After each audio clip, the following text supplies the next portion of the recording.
we looked at what was going on the radio. Let's go see what's going on in the SDR.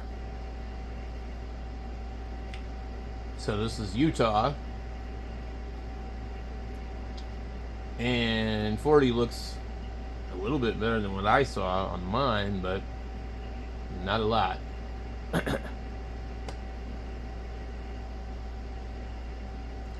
So it's easier to make the signals bigger.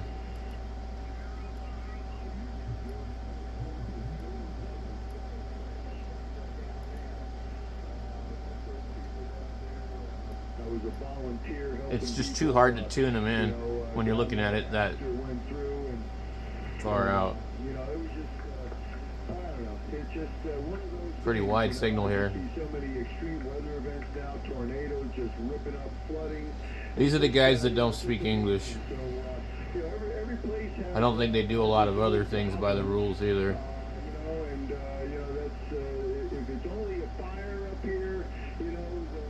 We had a fire across the canyon from us 3 years ago, and they attacked that with everything they had in the state here. Luckily, it was early in the fire season in May. So, I mean, all the bombers and helicopters and everything came in and just put that thing right out. So it didn't... wonder where this guy's at. ...out of control. Unlike the fire that I'm seeing on the north rim of the Grand Canyon, because I haven't checked on that in a while after seeing the pictures and the videos of this national park here close to Montrose. But that one there, the Dragon Bravo fire on the north rim that took out the old lodge and all the cabins, it took out like, I don't know, 70 structures up there on the north rim of the Grand Canyon. That is really sad. And they say it's more than doubled in size over the past week as extremely dry weather and gusty winds are fueling the flames. So it's more than doubled in just the past week.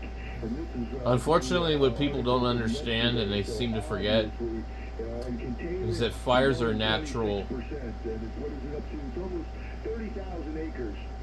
And that's the one that was started by lightning, and they figured they can control it. So they didn't do anything about it. Then all of a sudden the wind kicked up, and next thing they know, it got out of hand. And just like the signal fires did, that's a terrible story. That was just, you know, the earth existed before we were sitting here trying to manage everything. The forest is closed. We'll go into the forest, and then we run into problems, and we're going to start a signal fire. Well, I guess the signal fire worked. There's people saw it, but it got out of hand, and the next thing you know, it's out of control. So, that's we have some pretty silly people. I mean, just downright ignorant people in this world today. But,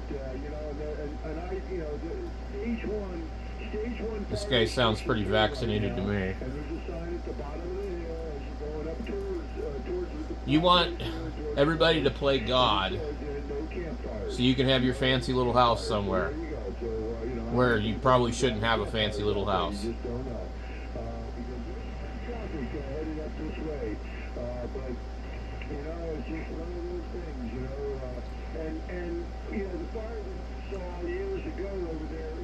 Boy, this guy doesn't let up for air, does he? It was amazing to see. It didn't take in the whole area. There was all kinds of places there that didn't even get burned, didn't even get a bit on it. So, fire is weird, and how it goes is pretty weird. And David, I certainly hope you guys don't have any more fires out there like this early this year. That was just terrible. Let me take a wild guess. He's talking to David down the road from me. Going through insurance companies and everything else it's just terrible. Anyway, over to you, W6DGH. Hey, Silas. All right, Britt, thank you very much. And I'm going to say 73 on this one. I hear people starting to stir downstairs, and I got to go make some coffee. So great to be here with everyone this morning, and great to be here this long. Usually I have a Zoom call. Well, that guy just about purged everything on the damn radio. It's like, Great to hear you guys. well, people don't. I understand nobody wants their house to burn up and all that, but I mean, like, you got to understand that certain areas are really bad, and Mother Nature is going to do what it's going to do.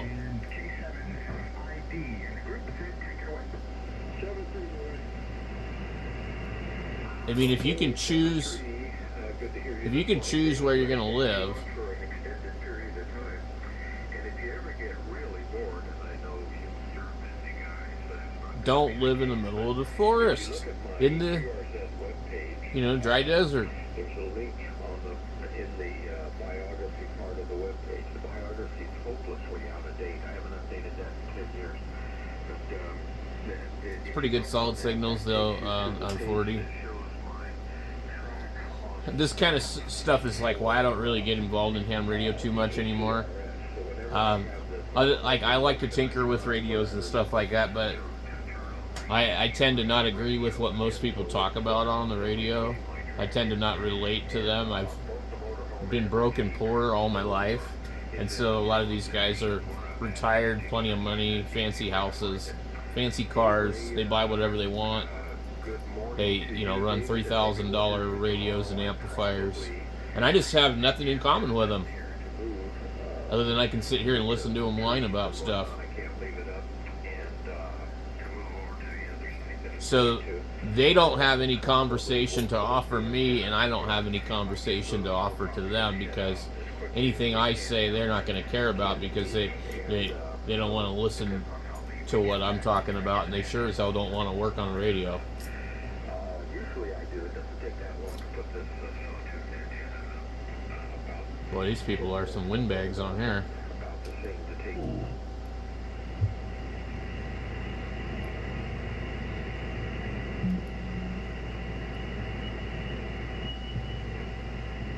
Look how wide this guy is.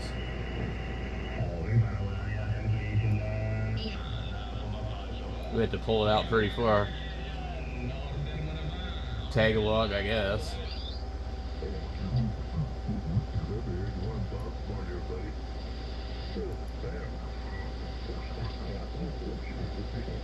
Beat the early bird net, maybe.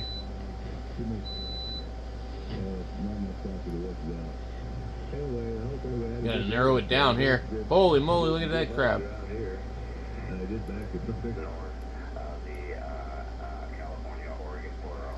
Oh, let me guess, it's Ray QNI. Look how bloody that signal is. Medford, Oregon is nowhere near Arizona, by the way. I've got some history with this guy. He tried to toilet paper my house when I lived in Oregon. We traded some radios, and he traded me a bunch of broken shit, and told me that it worked, and kind of tricked me. I went over to his house and looked at the stuff, and it seemed like it worked. MFJ antenna tuner. It was, stuff taken out of the inside. The dummy load was missing and things like that.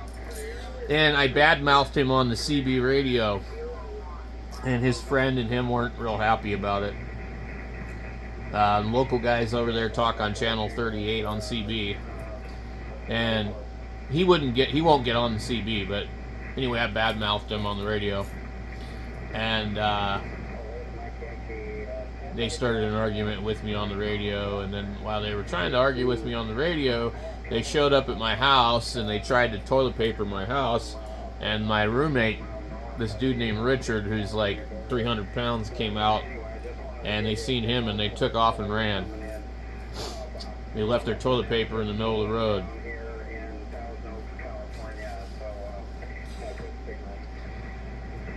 I forget, is it KF6? Yeah, anyway.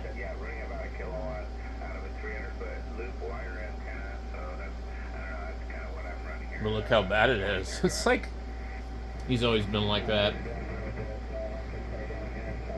I mean, other than that, he's not a bad guy. It's just that he traded me some stuff that was broken for a Swan 350, and I told him the Swan 350 was broken. Then these guys tried to turn it around on me and say that I traded him a bunch of junk. I'm like, I did. Yeah, I told you it was broken.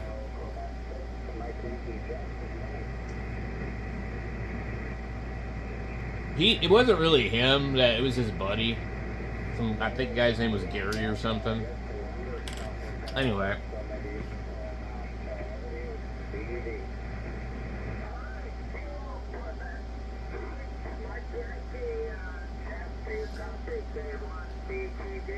So you starting to see why I love ham radio so much?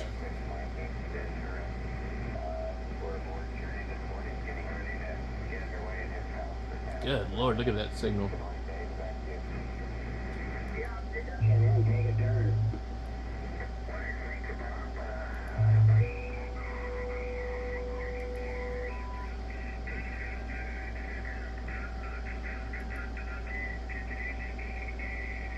Whoa.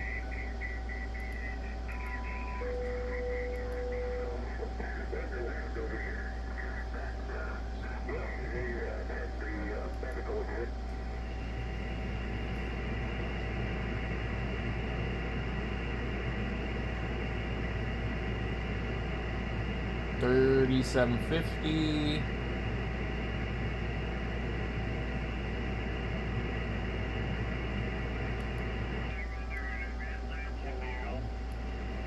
Thank you very much, and I'll be in and out. I gotta be careful not to put Jim and them guys on here. Roger. They might be on here somewhere. I know it's 7 o'clock in the morning. It's too late for them. They'd be on AM. There's a bunch of guys that do AM low in the band, and they're local to me. Is there a relay on that station? And then there's these local guys.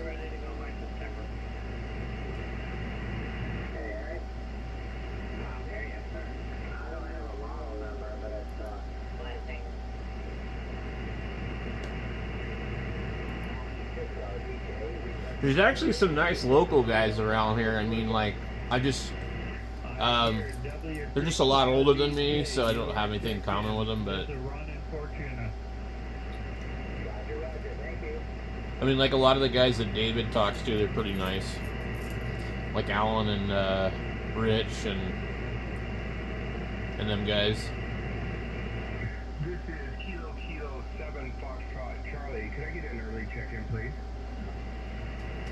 You certainly may. Foxtrot Charlie, that's Dale and Nephi. Oh, that's Nephi is a cool little town. We stayed the night there when we moved to Arizona.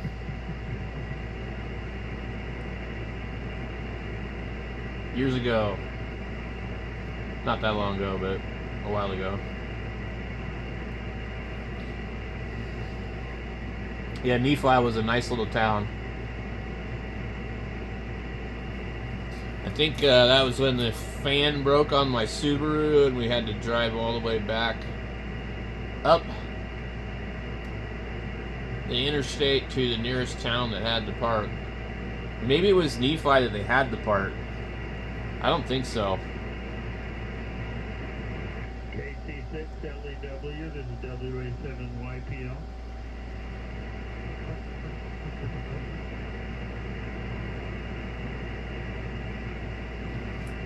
I hear someone talking. It sounds like they're underwater. Can anybody relay that statement?